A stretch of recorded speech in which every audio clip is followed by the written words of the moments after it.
فرقت خواجه‌زاده دادستان ولایت سوخت روز 30 دکبر در نشست در خوجند گفت مبلغ‌ها را هنگام بازسازی قلعه موغ به شخص دادند که به کار ساختمان هیچ ربط نداشت.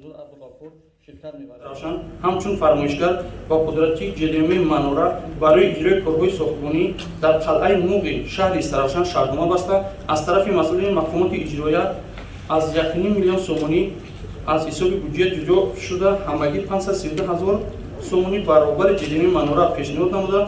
به روزگی جمعیت باقی مانده 961,000 سومانی را طریق نقدی به شهروند کریموف که با جمعیت مذکور یگان علاقمندی ندارد سپرده و دیرکتور جلیمی منوره عظیموف ضرر مخصوصا کلان مودی رسانده است. نمایندگان حکومت استرافشان مشکل را تصدیق کردند اما گفتند که بحث بر سر 300,000 سومانی است. دادستان ولایت سوخت حاضر نشد نام گمانبران قضیه را آشکار کند ولی افزود که بر ضد آنها با گمان سوء استفاده از وکالت‌های منصبی پرونده گشادند.